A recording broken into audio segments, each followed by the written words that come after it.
Why is Frank Ocean so iconic? It's because his music is just that good, plain and simple. Pink Matter featuring Andre 3000, that is all.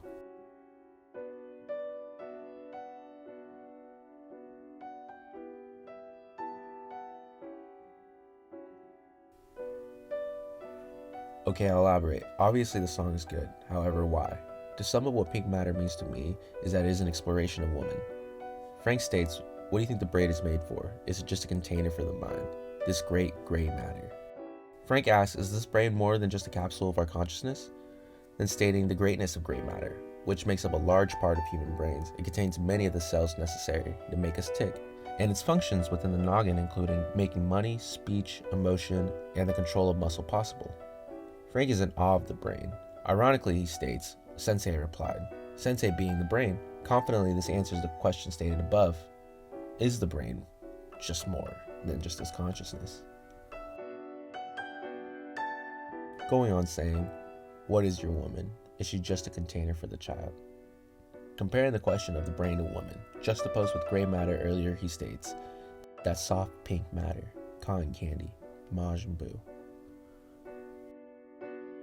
Pink matter referring to woman, however with an innuendo to a vagina saying soft, or I believe saying soft to refer to the next line, cotton candy, Majin Buu.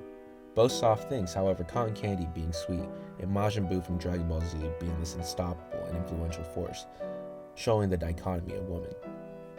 This is a song from 2012. Many songs from Frank Ocean's discography have depth and intricacy that can be interpreted in many ways, being able to still be discussed over a decade later. Besides the introspection and depth of Pink Matter, the reason I brought up Pink Matter is the Andre verse on Pink Matter. I don't want to discuss the verse. We know it's an amazing Nobel Peace Prize level of artistry. Shit, every single verse from Andre 3000 post-Oncast has been legendary. From Pink Matter to The Real Her to Sorry to December. Man, I know there is other legendary verses, but this ain't an Andre video. I bring it up because it is how an artist uses a masterpiece. Other artists have been given Andre verses. However, no matter how good something is, what truly matters is how you use it. 16 by Rick Ross, featuring Andre 3000. There's not much depth to this song. The chorus telling you what the song is about. 16 bars are sometimes not enough to say something that you really want to say. Besides Ross having one of the hardest bars I've ever heard, Whitney Houston died a night before the Grammys. Damn, what a memory. I don't go back for the song and its meaning. I skip forward and listen to that sweet Andre verse and that guitar solo. God damn, that shit is heat. What the fuck? I might sound like I'm shitting on the song. I am not. I have listened to 16 way more than I have Pink Matter. 16 to me is more of a listenable and palpable song, more catchy and straight to the point, when 16 ain't enough. However, Frank Ocean's song is way more elusive and anomalous, something that can be talked about forever. Not saying 16 isn't timeless, however, discussion of the song is over. We know what it's about. Pink Matter 50 years from now will be discussed for its true meaning, stating many interpretations over the year. That shit right there is fucking art. Art, man. Again, I'm not saying 16 isn't. However, there's levels to this shit. Frank Ocean is also a man of quality over quantity, having only 3 studio albums, Channel Orange, Endless, and Blonde, with a handful of features and singles. Maybe not earlier Frank features, however post-Blonde features have elevated his artistry just like Andre 3000. Andre 3000's features post-Outkast have been legendary. Why though? Because I feel as Andre makes any song he features in feel like his. Take December for example, play his international anthem, Hello with Erykah Badu, recently with The Life of the Party with Kanye West. Frank Ocean has done the same with his features. Take Raph, simply, what featured rapper has 2 verses on one song, making so there's 2 versions of the song, technically 3. Not even the maker of the song A$AP Rocky has 2 verses. This is a Frank song, again on A$AP Rocky's song Purity featuring Frank Ocean, the best song on Testing, and the best A$AP Rocky song. Purity feels as a throwaway from Blonde. Frank on Purity takes the song and makes it his. With his unique sound, feels as a Frank Ocean 16, doing what Andre did on 16 and making the song with his style being the standout of the track. Well, Frank can't make hits. To this I say, you're right technically. As much as I hate saying this, there is some truth to this. Numbers don't lie. The closest thing to a hit song Frank has ever had is Slide, which is a Calvin Harris song featuring the Migos, peaking on Billboard at 25. So this guy can't even crack the top 10. How can it be a GOAT? Oh, popularity doesn't equal GOAT status. You're right, but your ability to achieve this makes you a GOAT. Andre 3000 with Hey Ya, Kendrick with Humble, Kanye West was Stronger and Gold Digger. These three without question will go down as GOATs in music history, not just because they had #1 hits, but because they can get a #1 hit, while also making an introspective album that does not lack substance. So then why is Frank so great? This is written right after his Coachella 2023 performance. At this time, Frank hasn't dropped a song or a feature since 2020. 3 years after he dropped music, this guy is still headlining Coachella, the biggest music festival in America, headlining with acts like Bad Bunny and Blackpink. Frank hasn't dropped an album since 2016. Yeah, he dropped 2, but still. This man is known at this point for his albums. It has been 7 years.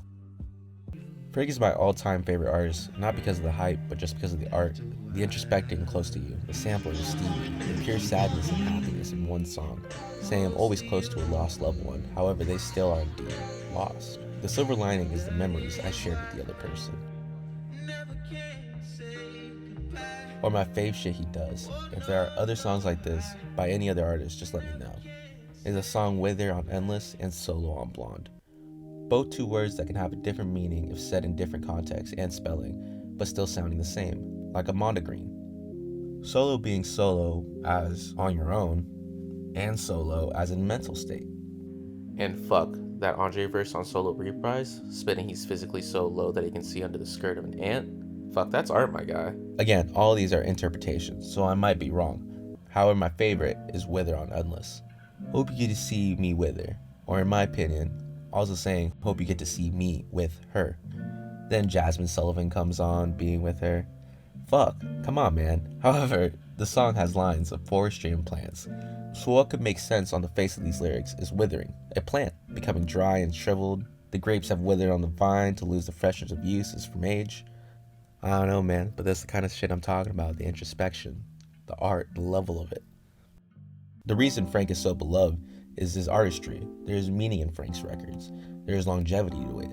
Most songs having different interpretations on different listenings. Like, why the hell does he say blue used to be my favorite color? Now it ain't. I got no choice. Blue matter. Is it because he's gay? Blue being boys, pink being girls?